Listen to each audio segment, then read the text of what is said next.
हा टेररिस्ट आहे, याला ठेचलं पाहिजे. हे शब्द आहे संजय राऊतचे. कोण जाणतं त्याला?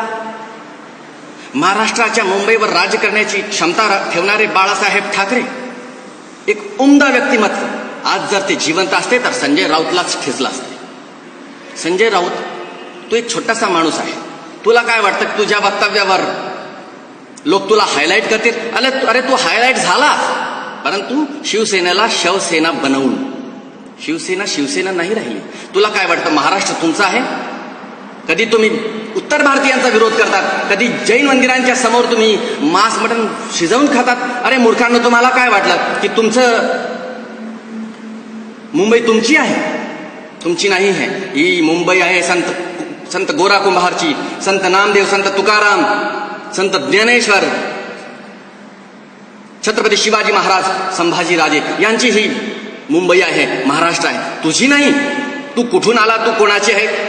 आता मी जर बोललो ना तर तू माझ्यावर पण मला पण म्हणशील की आतंकवादी. हालाकी तू मला ओळखतोस बरोबर.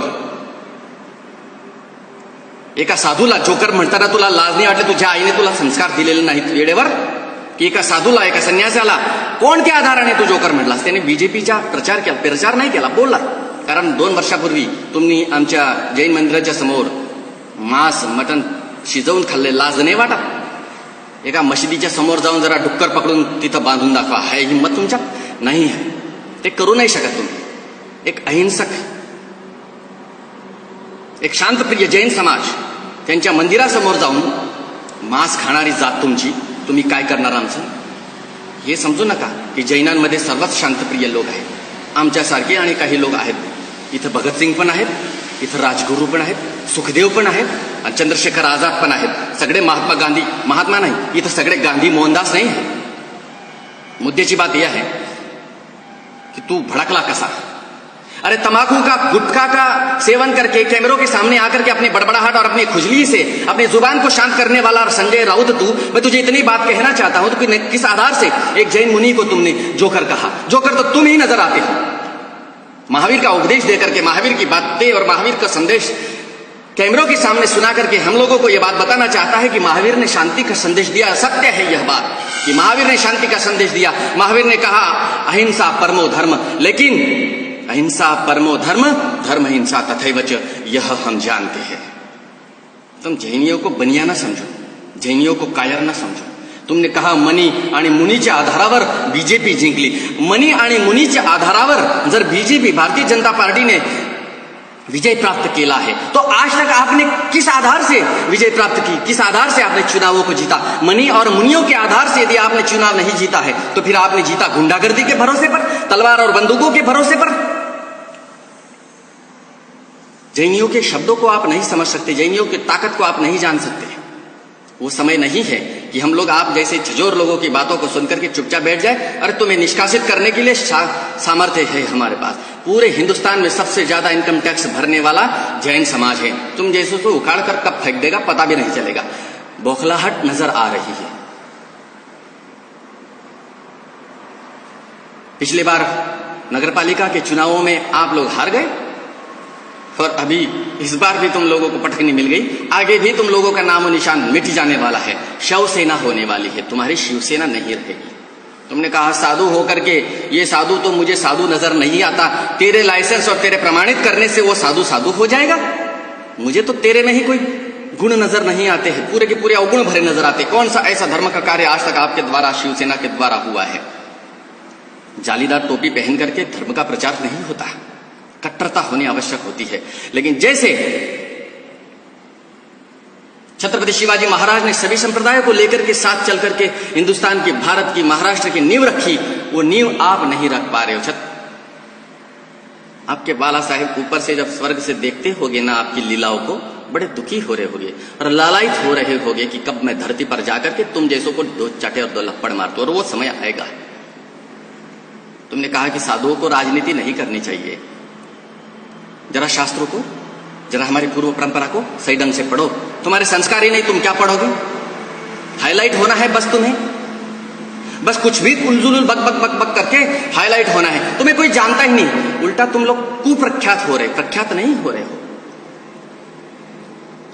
साधुओं ने ही इस देश को बचाया, इस भारत भूमि को बचाया है।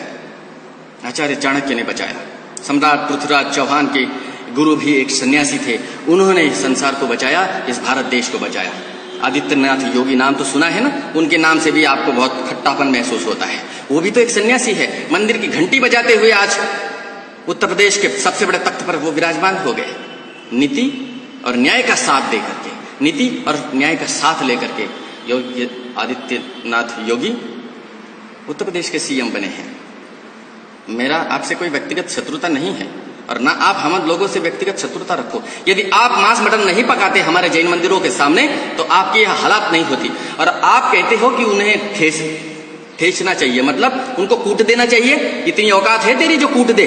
मैं आचार्य सूर्य सागर तुझे चैलेंज करता हूं। गुजरात में हूं मैं और तुम लोग जानते हो मुझे अच्छी तरह से। तुम्हारी औकात है और तुम्हारी ताकत है तो भेजो आपके गुंडे मेरे पास, मैं निपट लूंगा उन्हें। कौन किसे ठेसता है वो वक्त बताएगा। शब्दों को सही सलामत ढंग से इस्तेमाल करने की जो क्षमता है उसे अपने हृदय में पहले स्थापित तो करो, बाद में नेता बनो। गुटखा खा करके कोई नेता नहीं बनता। तुम जैसे चरित्रहीन नेताओं के कारण पूरी शिवसेना, पूरा नेता समाज बदनाम हो रहा है। मैं उद्धव ठाकरे जी आपसे एक अपील करना चाहता हूं। 2 साल पहले आपने भी बहुत बड़ी उलझुल बातें कर दी थी, उसके बाद आप शांत थे और शांत है, और मैं अपेक्षा करता हूं कि आप शांत ही रहोगे और इस संजय राउत के खिलाफ आप कुछ न कुछ एक्शन लोगे। वरना एक्शन लेने के लिए कुछ न कुछ तो मसले सामने आएंगे। एक्शन परमात्मा भी लेगा और परमात्मा के दूत भी लेंगे।